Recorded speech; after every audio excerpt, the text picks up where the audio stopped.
Irmãos e irmãs em Cristo Jesus, bem-vindo ao meu canal da Bíblia, Ouvindo a Voz de Deus. Eu venho aqui gravar para vocês mais um vídeo aqui no meu canal da Bíblia, Ouvindo a Voz de Deus. Eu vou fazer com vocês uma série de estudos bíblicos. Com esse livro aqui, tem vários assuntos interessantes da Bíblia que eu vou estar falando para vocês. É uma série. É muito interessante essa série que eu vou estar fazendo com vocês. Nós vamos começar hoje essa série. Mas antes de eu começar esse estudo bíblico, eu preciso da ajuda de vocês para se inscreverem no meu canal da Bíblia, Ouvindo a Voz de Deus, deixar o seu like, ativar o sininho das notificações para receberem meu vídeo e compartilhar meu vídeo para o maior número de pessoas o conteúdo do meu canal. Eu preciso da ajuda de vocês. Não percam essa série. Assistam meu vídeo, deixe o like, compartilhe. Eu preciso da ajuda de vocês, meus queridos irmãos e irmãs em Cristo Jesus. Então vamos começar. O que eu vou estar falando com vocês hoje é sobre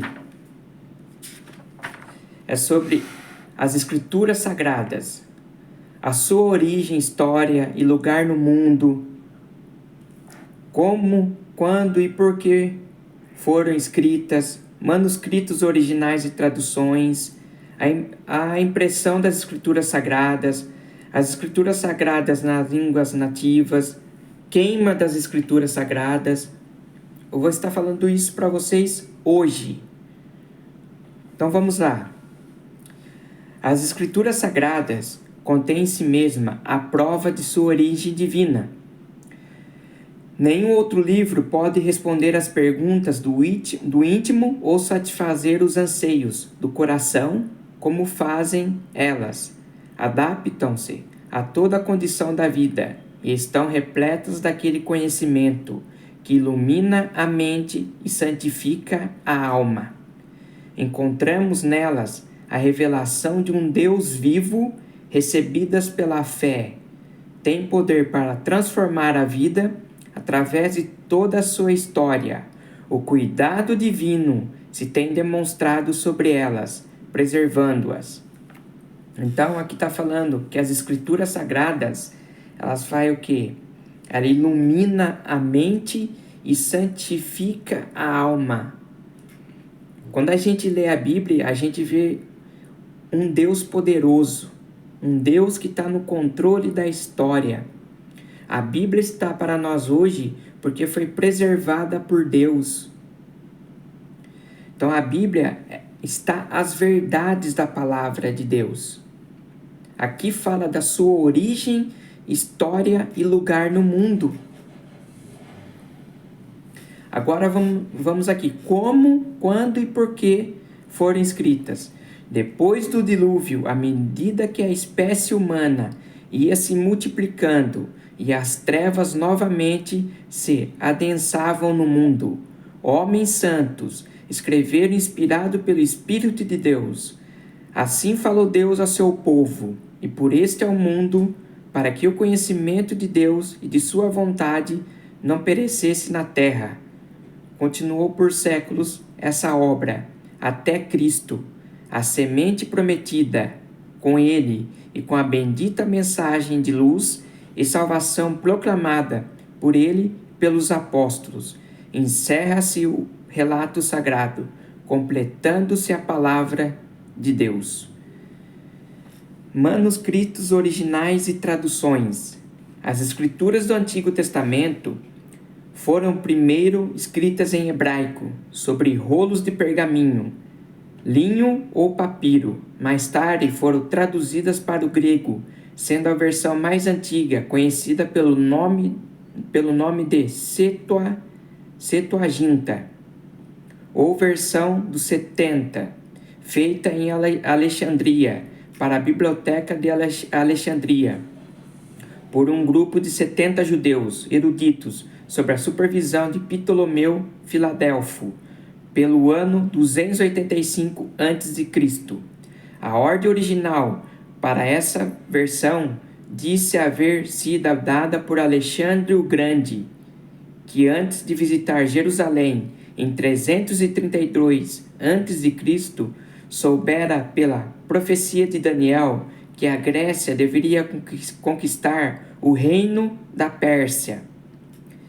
Essa era a versão comumente usada no tempo de Cristo. O Novo Testamento foi originariamente escrito em grego, executando-se Mateus, que foi escrito em hebraico e depois traduzido para o grego.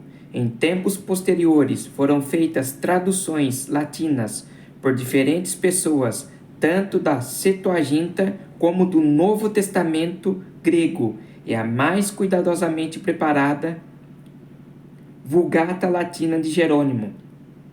As escrituras completas foi feita nos anos 383 a 405 de nossa era. A impressão das escrituras sagradas.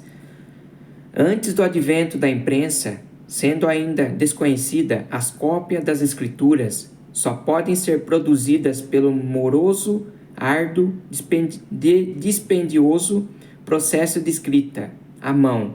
Isso, naturalmente, limitava muito sua circulação e, pior ainda, suas verdades iluminadas e salvadoras haviam sido bem escondidas nos séculos da Idade Escura. Durante esse tempo, o povo pouco sabia do seu conteúdo, mas, com a invenção da arte de imprimir nos meados do século XV e com o advento da Grande Reforma no século seguinte, as escrituras sagradas entraram numa nova era preparatória para a proclamação final do Evangelho a todo o mundo.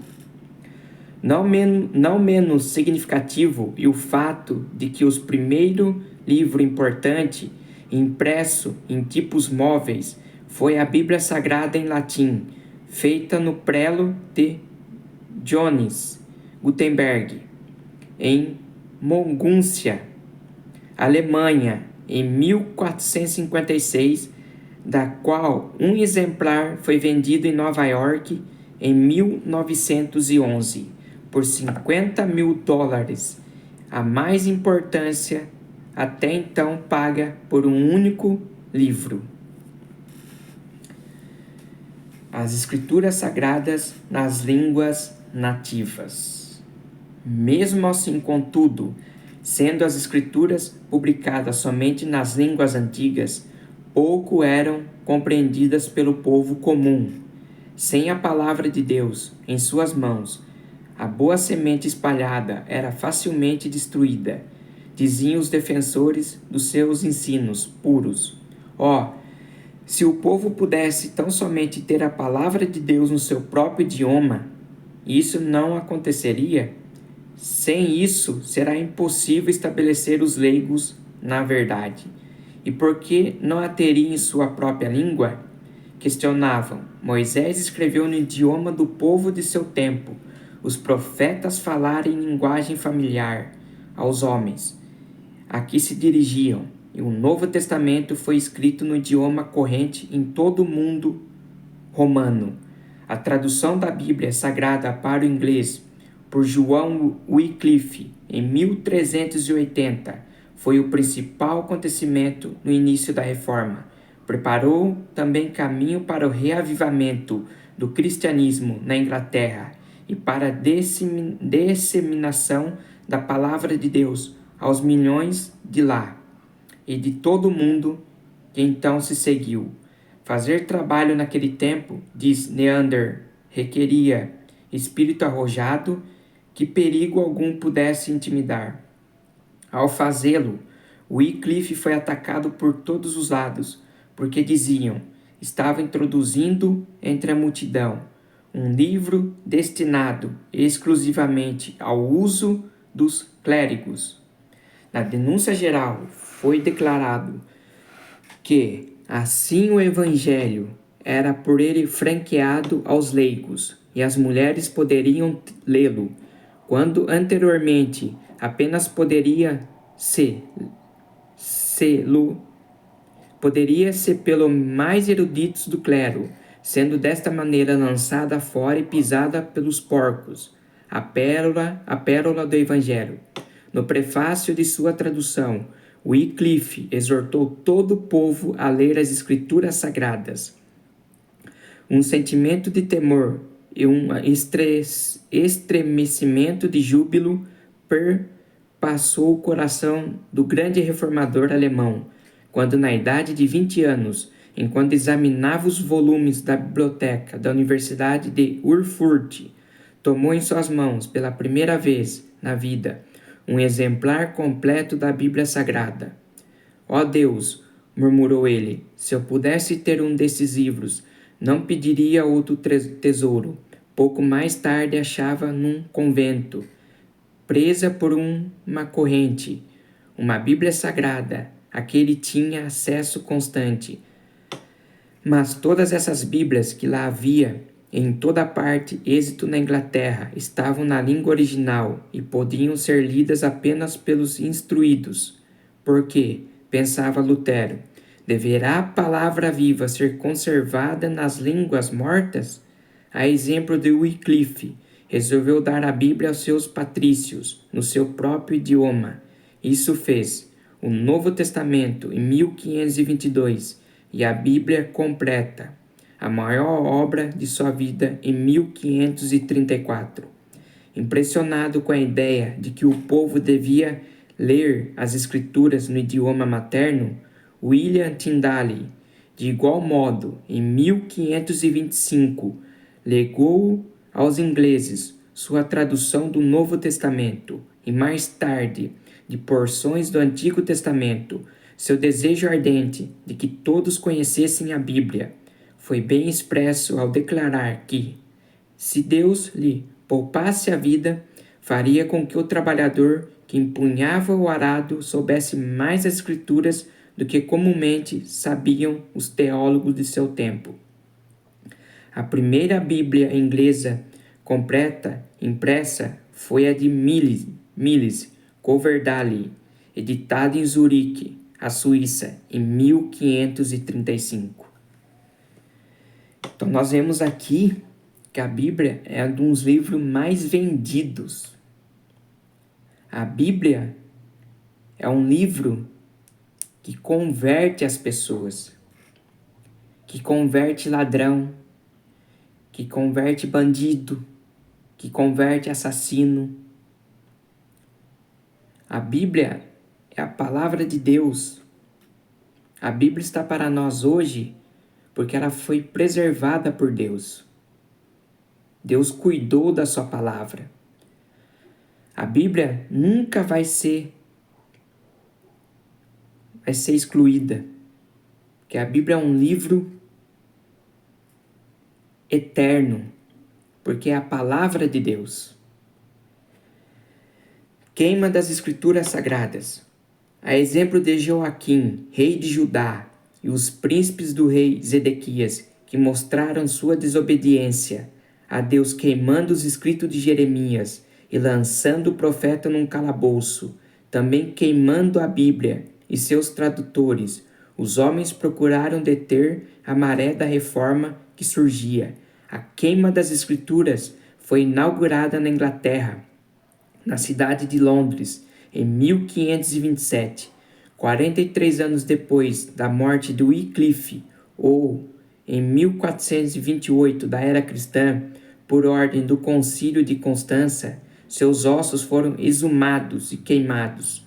Em 6 de outubro de 1536, por ordem de Carlos V da Alemanha, Tyndale foi estrangulado e queimado num poste em Vilvoorde, perto de Bruxelas.